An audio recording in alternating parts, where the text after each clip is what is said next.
Hello everyone, my name is Rajababu Kushwaha and I am a student of BSc Honors Agriculture final year JNKVB college of agriculture Rewa. दोस्तों, आज मैं आपके सामने एक presentation लेकर आया हूँ। इसका टॉपिक है पॉलिनेशन एंड इट्स टाइप्स। और इस वीडियो में हम कवर करने वाले हैं फर्स्ट, पॉलिनेशन क्या है। सेकंड, पॉलिनेशन क्यों आवश्यक है।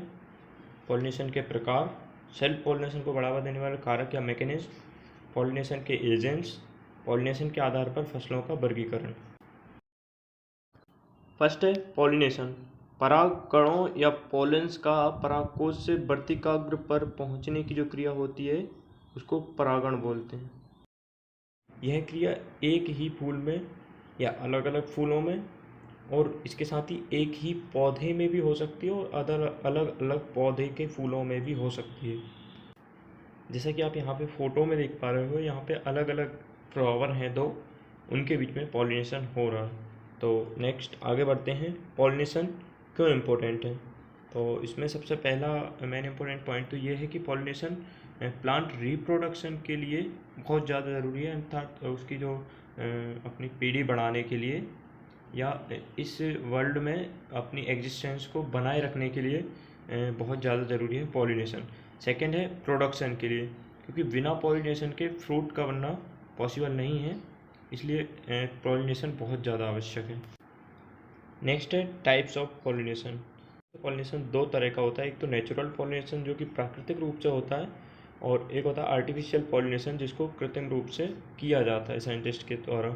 जैसे कि आप इस इमेज में देख पा रहे हो, ये आर्टिफिशियल पॉलिनेशन है। इसमें सबसे पहले तो किसी फ्लावर को चुनेंगे और उसके बाद उसमें एमस्कुलेशन करेंगे। किसी फ्लावर से मेल पार्ट को हटाना एमस्कुलेशन कहलाता है, और उसके बाद उसकी बैगिंग कर देंगे और फिर अपने इच्छा अनुसार जिस भी पौधे के साथ या जिस फ्लावर के साथ उसका जो है क्रॉस पॉलिनेशन अपने को करना है वो हम कर सकते हैं।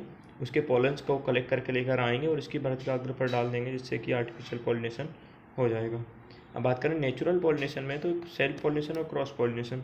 सेल्फ पॉलिनेशन मीन एक ही फूल के परागकोश से निकले हुए पराग का उसी फूल के वर्तिकाग्र पर पहुंचकर उसे पॉलिनेट करेंगे, इसे सेल्फ पॉलिनेशन या फिर ऑटोगेमी बोलते हैं।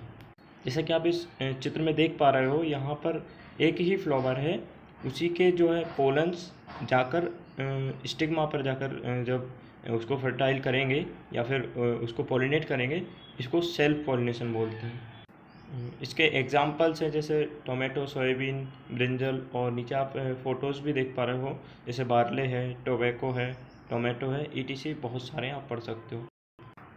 सेल्फ पॉलिनेशन का एक टाइप हो गया ऑटोगेमी, और इसी का एक और टाइप होता है जो कि गाइटोनोगेमी होता है, अर्थात एक ही प्लांट के दो अलग अलग फ्लावर्स के बीच में जब पॉलिनेशन होगा, इसको गाइटोनोगेमी बोलते हैं। इसमें भी समान आनुवंशिक परिणाम मिलते हैं। जैसे कि आप इस चित्र में देख पा रहे हो, यहाँ पे जो है मेज का प्लांट है, ऊपर एंथर है जहाँ से पॉलन्स आएंगे, और नीचे जो है स्टिग्मा है जहाँ पर फीमेल पार्ट है, उस पर आकर जो है इसको पॉलिनेट करेंगे, इसको गाइटोनोगेमी बोलते हैं। नेक्स्ट है क्रॉस पॉलिनेशन। किसी एक पौधे के फूल के परागकोश से परागकण किसी दूसरे पौधे के फूल के वर्तिकाग्र पर पहुंचना क्रॉस पॉलिनेशन कहलाता है। इसमें अलग अलग फ्लावर्स होंगे और अलग अलग प्लांट के फ्लावर्स होंगे। इसमें जो है पोलन ट्रांसफ़र के लिए मीडियम या एजेंट की आवश्यकता होती है। और क्रॉस पॉलिनेशन के बारे में अगर आप अच्छे से डिटेल में पढ़ना चाहते हैं तो इसकी वीडियो ऑलरेडी 2 दिन पहले ही एक इसी चैनल पर आ चुकी है, आप चाहे तो उसको दे सकते हैं। नेक्स्ट है मैकेनिज्म प्रोमोटिंग सेल्फ पॉलिनेशन, अर्थात सेल्फ पॉलिनेशन को बढ़ावा देने वाले कारक है मैकेनिज्म। इसमें सबसे पहला है बाइसेक्चुअलिटी, एक ही फूल पर मेल और फीमेल पार्ट्स का होना बाइसेक्चुअलिटी कहलाता है, अर्थात एक ही फूल में मेल और फीमेल दोनों पार्ट्स हैं, इसको बाइसेक्चुअल बोल देते हैं। जैसे कि आप इस चित्र में यहाँ पे जो है मेल और फीमेल दोनों ही उपस्थित हैं। सेकेंड है होमोगेमी, एंथर और स्टिग्मा दोनों मेल और फीमेल पार्ट्स का एक ही समय पर मैच्योर होना होमोगेमी कहलाता है, जो कि सेल्फ पॉलिनेशन के लिए बहुत ज़्यादा ज़रूरी है। थर्ड है क्लिस्टोगेमी, पॉलिनेशन और फर्टिलाइजेशन की क्रिया जब एक फ्लावर बर्ड के अंदर, बंद फूल के अंदर जब ये पॉलिनेशन होता है और फर्टिलाइजेशन होता है, इसको क्लिस्टोगेमी बोलते हैं। इसके एग्जाम्पल्स हैं जैसे कि wheat, oat, rice, barley, groundnut. इसमें 100% सेल्फ पॉलिनेशन होने के चांस होते हैं, क्योंकि फ्लावर बंद रहता है तो क्रॉस पॉलिनेशन होने के चांस ख़त्म हो जाते हैं इसलिए, और ये फूल कभी भी खुलते नहीं हैं। फोर्थ है कैज़मोगेमी। इसमें भी लगभग क्लिस्टोगेमी की ही तरह प्रोसेस होती है। इसमें भी पॉलिनेशन की क्रिया तो बंद फ्लावर बड में ही होगी, लेकिन इसमें क्या है, फेवरेबल एनवायरनमेंट मिलने की वजह से पॉलिनेशन के बाद फ्लावर ओपन हो जाता है। इसके सेम एग्जांपल्स हैं जैसे wheat, oat, rice, barley, groundnut etc. Cleistogamy और चेज़मोगेमी बस इतना ही अंतर है। क्लिस्टोगेमी में जो है फेवरेबल एनवायरनमेंट अगर नहीं मिला तो फ्लावर्स बंद रहेंगे। फिफ्थ है पोजीशन ऑफ एंथर। कुछ स्पीसीज में स्टिग्मा जो होती है वो एंथर्स से इस तरीके से घिरी होती है, जिसे कि आप इस चित्र में देख पा रहे हो, जिससे सेल्फ पॉलिनेशन होने के बहुत ज़्यादा चांस होते हैं। इसके एग्जांपल जैसे टोमेटो है, ग्रीन ग्राम है, ब्लैक ग्राम है, सोयाबीन, चिकपी, पी, ईटीसी।